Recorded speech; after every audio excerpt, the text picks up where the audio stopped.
因為睇到《艾水歌》呢本書，我決定走上低配版艾水歌之路，探索100座被時間遺忘嘅舊建築。新寧鐵路遺址水埗站，上期探索完陳邊站呢，本期就去下一站水埗站。由陳邊站出發，沿住田間小路就嚟到中華路，按照艾水歌嘅路線呢，穿過農田里嚟到依家嘅位置。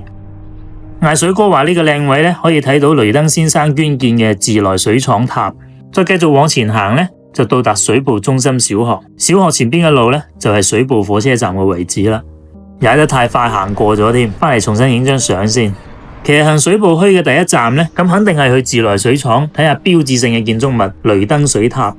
咁第二站呢，就嚟到水埗堂啦。呢個禮拜堂呢，就比較低調，就建喺騎樓街。呢個位置似乎隱藏住啲咩秘密喎，入去探索下先。入咗去之後呢，就發現呢度通向一條村。咁我哋研究咗好耐呢，就發現呢度呢，就係艾水歌提過嘅永盛村，一定有秘密啦。哦，原來就係呢個秘密瑞世書室。網上呢都冇揾到佢嘅資料。佢最奇妙嘅呢，就係連接後邊嘅樓。如果都係100年前起嘅話呢，呢座就係真正兼顧防禦同埋居住嘅碉堡啦。不過呢，依家都入唔到啦，影個相留念啦。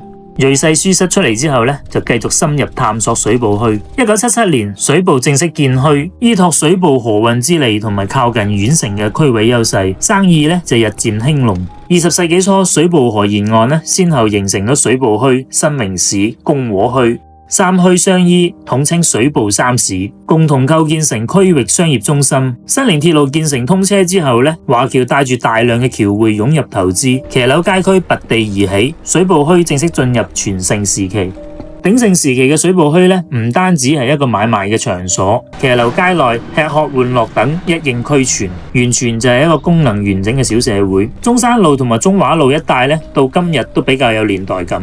而講到年代感呢，旅美作家劉芳田嘅散文《老鋪之眼》呢，就更加有意思啦。佢喺呢間永益龍鋪頭生活到小學畢業，亦都從永益龍樓上嘅小窗口呢，窺探到水埗墟一去不復返嘅黃金年代。以前墟入邊嘅居民呢，稱呼啲人呢係有特殊嘅方式嘅，例如賣瓜菜嘅樂園就叫瓜菜園，開釀製酒廠嘅就係酒廠榮，由騎樓下邊到鋪尾擺滿陶器嘅呢，就係冠雅權。咁而最特別嘅呢，就首推老美尋，每日大早呢，佢就挑住熱氣騰騰嘅滷水擔子，扯住太監一般嘅尖爽，好靚夠味老味啊！咁間中呢，仲會睇到全武行瓜菜園呢，同埋全康宮嘅公子阿合攬埋一齊，由擺滿蔬菜嘅攤子上邊呢，就滾到地下，兩條大漢嘅背心呢，都滾出繽紛嘅色彩啊！咁更加經典嘅呢，就係有一群年方20嘅金山少爺，佢哋就係靠僑批送嚟嘅美金過活。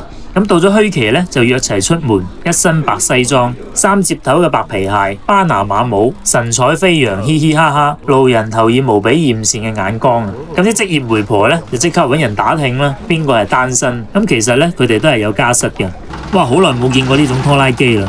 手搖嘅嘛都，手係頭搖嘅，撞滿佢條機繩嘅，撞滿3次日本受咗幾久啦？老實有啲攝啲公里啦，就路過啲30公里啦。哇，已經行30公里少都，今日哇行100幾公里咯。我少啊，不過我考完驗過，驚啲為之爆點啊！騎咗一圈水埗墟呢，有個特別中意嘅位置，嗱就喺呢度啦。而且呢個路段呢，係有啲依山勢而建嘅感覺。嗱，你睇佢呢個彎位，真係特別有年代感啊！